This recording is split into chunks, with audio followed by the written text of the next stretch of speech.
Hi guys. Um, I just thought I'd do a quick video because it's faster than messaging a couple of you that wanted to know how today went. Today I went and had my urodynamic tests to see what's wrong with my bladder. Um,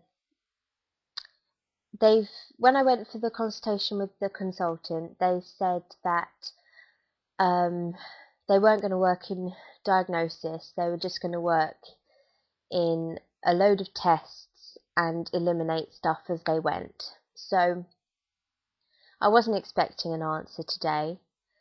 So I've had two catheters inserted into my bladder, one of them measuring pressure and one of them putting liquid saline into my bladder, and one of them shoved up my rectum in order to measure the abdominal pressure in order to distinguish the difference between normal bladder pressure and like recruitment abdominal pressure. So if you're using the wrong muscles to go to the toilet. Now, I went to the doctors because I didn't feel that I could go to the loo. I had to use all my abdominal muscles in order to urinate. So the test today, I had an ultrasound as well. And that has confirmed that my emptying is fine. I've had the urine tested and I don't have an infection, but I knew that already.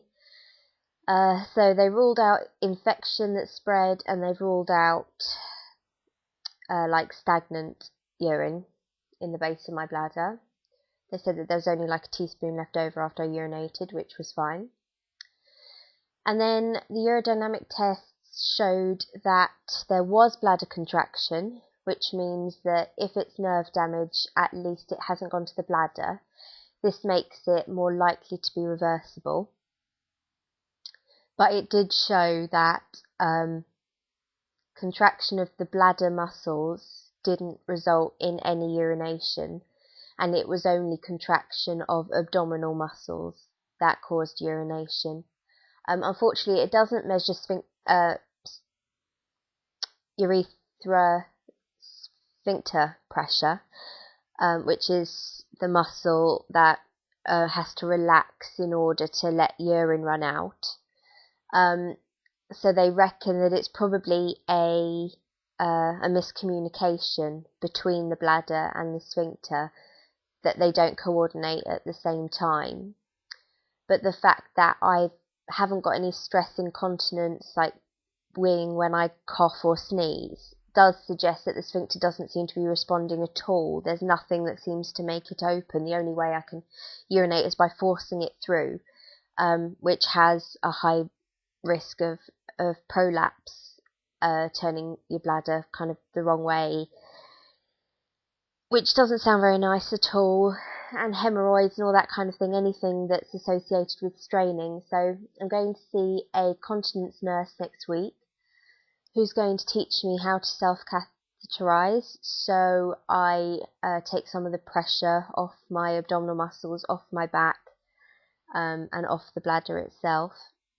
There's a chance that they've said that if it is just a sphincter miscommunication, that the act of catheterizing might kind of shake it up enough for it to go back to normal. But only the MRI will show if there's any distinctive damage to the nerves. But with my history, the man I've seen today says that that's most likely. He doesn't know generally. He didn't have a figure to give me of the percentage of sphincter problems that are reversible, but he was hopeful that at least catheterizing would prevent any more problems developing. So at least we could stay where we are while we're trying to treat the other problem. So I've got an MRI in a couple of weeks' time.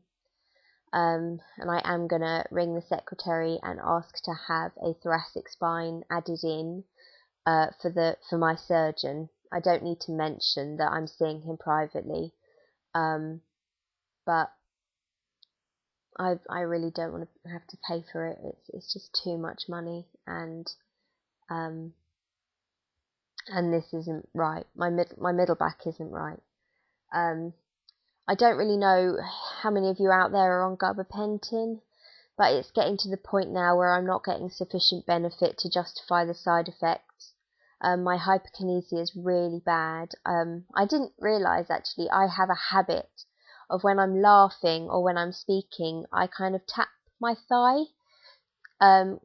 when I finish a sentence. Now, I wasn't aware I was doing it. My friend said it's very obvious that I do it, and it's one of my little quirks, one of my tics, if you like.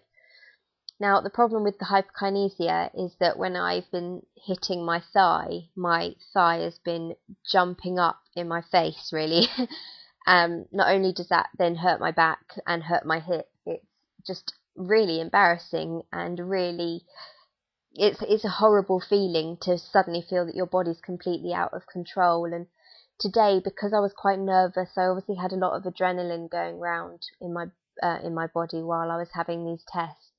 I found it really, really hard to stop my leg from shaking. It's only on my left side, which is why I think it is a side effect from the gabapentin, which is working on those nerves that are damaged or whatever.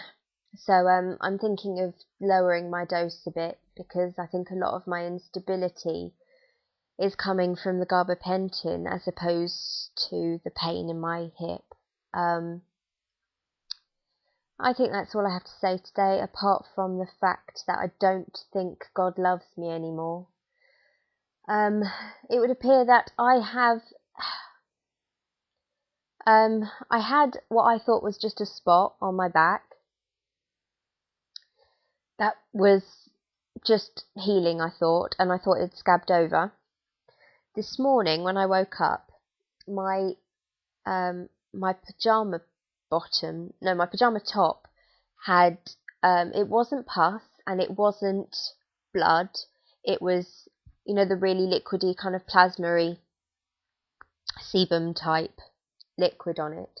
And I have what looks like a fucking bed sore on my back, but I think it is a large blister that has burst, that scabbed over, and then the scab's fallen off in the night from my new back brace. That's the only thing I can work out that it can be.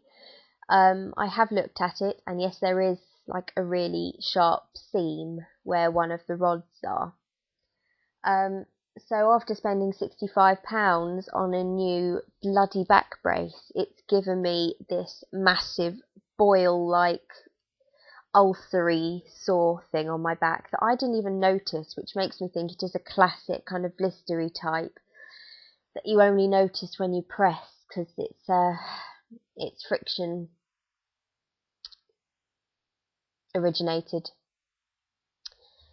So I've been and bought some Savlon and some large plasters. So I'm just trying to keep it clean and try and dry it out.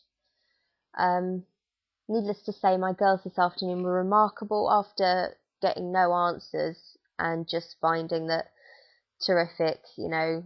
Okay, it is good news. It's not my bladder. It's more likely to be reversible, but there's still no answers, and it was a really unpleasant procedure to have all of those catheters in every orifice that was going, and to be filled up and then have to stand like a muppet while 700 millilitres of saline is run into your bladder in front of a man. It was just unpleasant. So my girls took me to McDonald's, and I had some chips and a McFlurry, which made me feel better. And they've gone to the cinema now, because I couldn't stay out of the house for much longer. I was in a lot of pain. But we are going out tonight. I am planning on getting dressed up properly and putting on a lot of makeup, going out and drinking a hell of a lot, sitting in the corner of a bar. We have a really nice bar called Vodka Revolutions in Norwich, and it's quite classy. We have a membership card that means we get really cheap drinks in there, because we spent so much money in there. And I am planning on just sitting and drinking a lot to try and forget about this day that's been very inconclusive. But Sandy, thank you so much for your advice. I did take my crystals in with me, and I held one in each hand, and I did, like, it did help me keep on breathing, and I did have my wave music on in my headphones, and it did make a big difference. I should have thought of that myself. I'm usually quite good for my relaxation techniques, but I got myself in a bit of a state last night. Tremia, your present has just come back to me because it was undelivered. I will try again later on this week, and you should get it in the next week or two. And I think that's everything else I have to say. So I hope your days have been better than mine, and I love you all very, very much. Bye.